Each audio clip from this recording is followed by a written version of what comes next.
सम्मानित मुल्क के मालिकों, मैं बौद्ध भिक्षु सुमित रतन आज दिल्ली स्थित कुतुब मीनार में पहुंचा हूं। बहुत दिनों से तमाम इतिहासकारों ने हमें बताया कि ये जो कुतुब मीनार है ये बौद्ध मठ के ऊपर बनाई गई है। ये बहुत बड़ा मेहरौली बुद्ध विहार हुआ करता था। यहाँ बहुत बड़ा संगाराम था, सैकड़ों बौद्ध भिक्षु रहते थे और ये सम्राट कनिष्क हर्षवर्धन के जमाने में बहुत बड़ी बौद्ध विरासत थी। यहाँ की जो बिल्डिंगें हैं, यहाँ की जो नक्काशी है, कलाएं हैं, इनसे ये लगता भी है कि वाकई ये बौद्ध और अशोककालीन कल्चर और सभ्यता रही होगी। आप देख सकते हैं।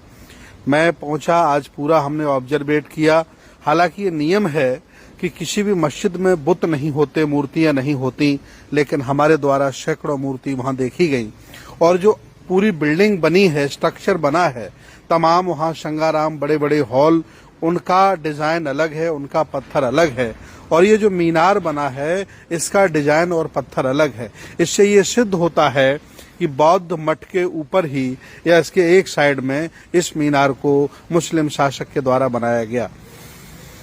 कई लोगों के द्वारा पहले भी दावे किए जा चुके थे कि वहां बुद्ध की प्रतिमाएं हैं। मैंने स्वयं जाकर के देखी। लगभग वहां 10-15 पिलरों पर भगवान बुद्ध की प्रतिमाएं थीं, जो मैं आपको दिखा रहा हूं। आप लाइव देख सकते हैं।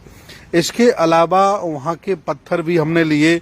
जो तमाम इतिहासकार हैं, भाषाविद हैं, जिन्होंने अध्ययन किया है, जो पाली भाषा, धम्म लिपि के बारे में जानकारी रखते हैं, उनको भी हमने फोटो भेजे हैं।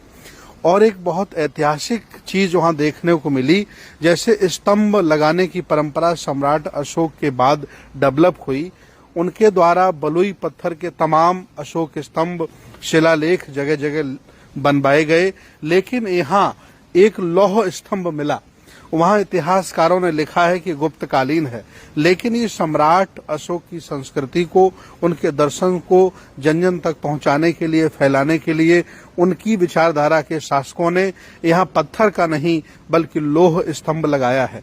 वहां पाली भाषा में, धम्म लिपि में भगवान बुद्ध के संदेश और सम्राट अशोक के आदर्श लिखे हैं, जिनको अगर आप पढ़ सकते हैं तो पढ़ सकते हैं, देख सकते हैं।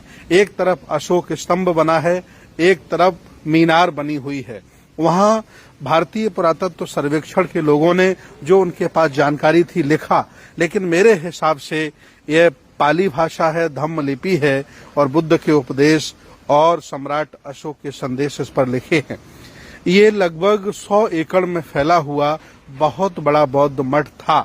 मैंने खुद अपनी आंखों से वहां 7-8 बड़े बड़े बौद्ध स्तूप देखे हैं, जो कुतुब मीनार के एक साइड में, अगल में, बगल में, चारों तरफ हैं। लगभग हमने 1 घंटे का समय वहां बिताया। इस दौरान पाया कि बौद्ध संस्कृति और स्थापित संस्कृति, कलाएं तमाम बौद्ध कालीन वहां देखने को हमें मिली।